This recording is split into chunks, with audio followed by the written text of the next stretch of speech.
Greetings, friends. Salutations mes amis. Au chapitre 8 des psaumes, nous trouvons ce beau chant de glorification du Créateur, et au milieu de ce psaume, nous lisons ces merveilleux versets.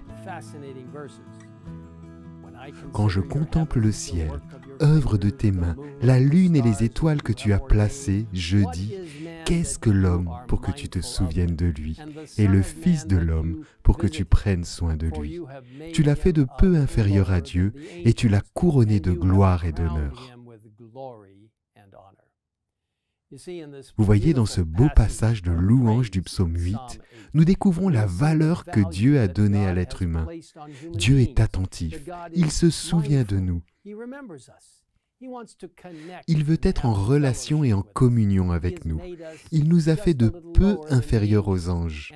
Il nous a couronnés de gloire et d'honneur. Nous lui appartenons vraiment.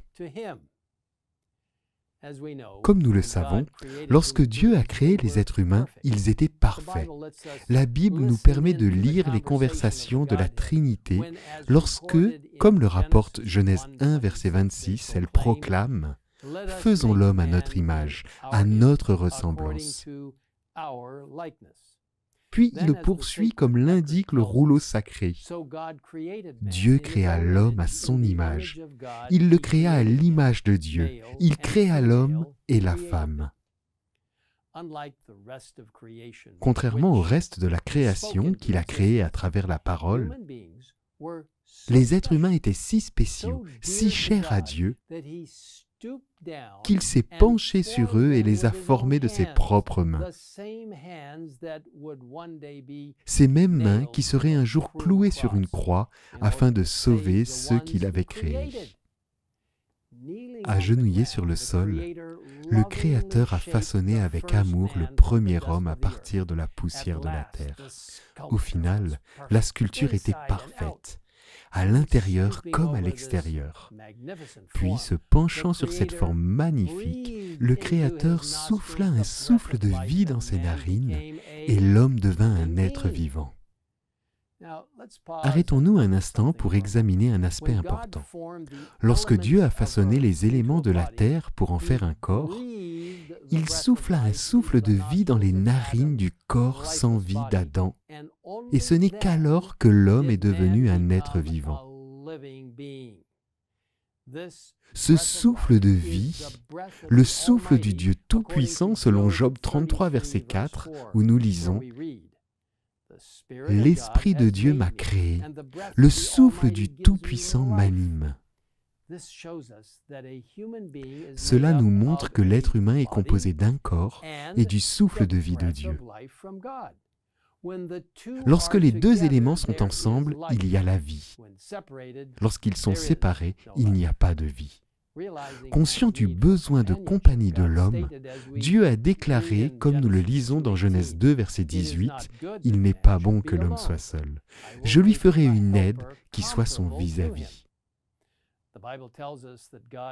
La Bible nous dit que Dieu a fait tomber sur Adam un profond sommeil, et pendant qu'Adam dormait, Dieu a pris une de ses côtes pour en créer une femme. Il a ensuite réveillé Adam et lui a présenté Ève. Imaginez quelle réunion cela a dû être. Dieu les bénit et leur dit, « Reproduisez-vous, devenez nombreux, remplissez la terre et soumettez-la, dominez sur les poissons de la mer, sur les oiseaux du ciel et sur tout animal qui se déplace sur la terre. » Il les a placés dans leur belle demeure, le jardin d'Éden, où ils devraient vivre pour toujours dans le plus grand bonheur.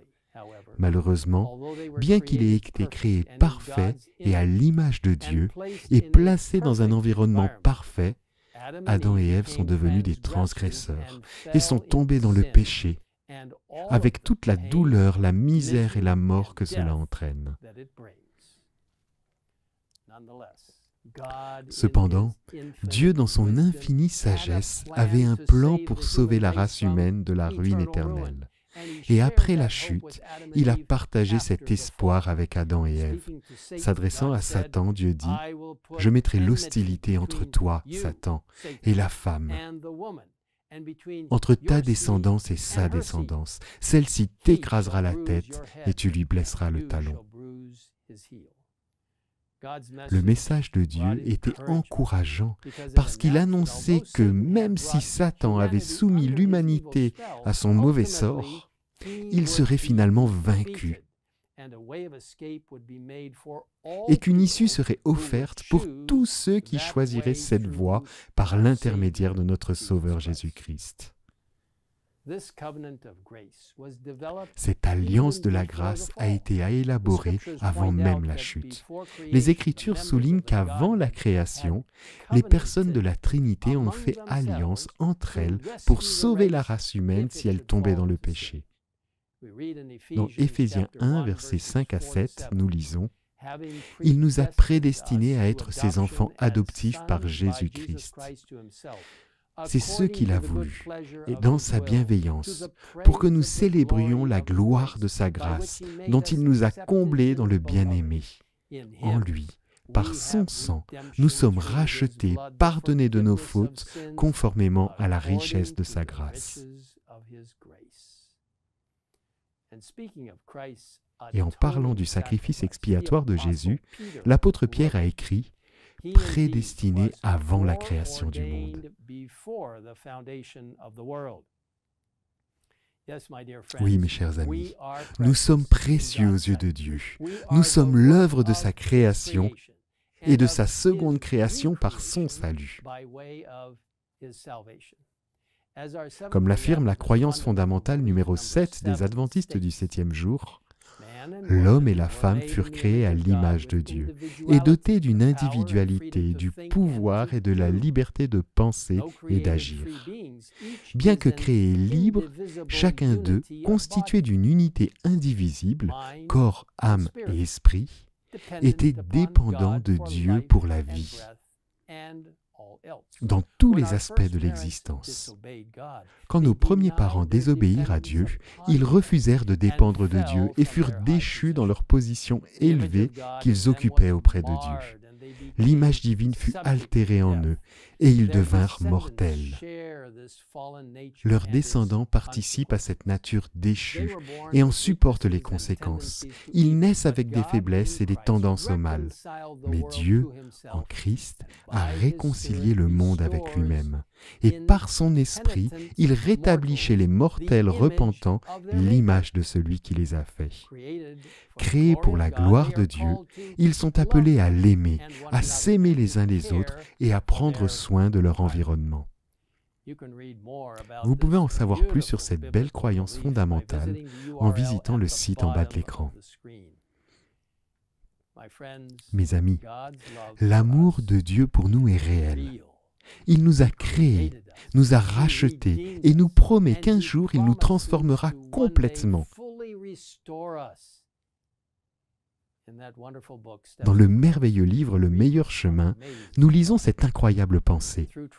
Par la transgression, les fils d'Adam sont devenus sujets de Satan. Par la foi au sacrifice expiatoire du Christ, ils peuvent devenir les fils de Dieu. En revêtant la nature humaine, Jésus-Christ élève l'humanité. Il place l'homme déchu dans une condition où il peut devenir réellement digne du nom d'enfant de Dieu.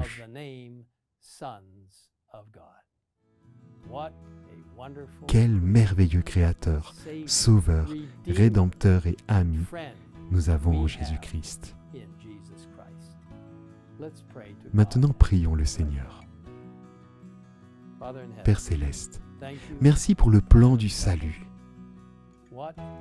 Quel moyen étonnant et aimant tu as prévu pour des personnes dont tu savais qu'elles tomberaient d'un état parfait.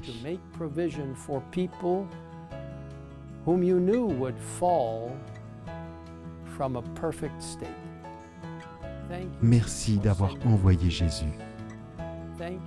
Merci de nous permettre de participer et d'être bénéficiaires de sa grâce et de cet amour incroyable de la part de notre Sauveur Jésus-Christ.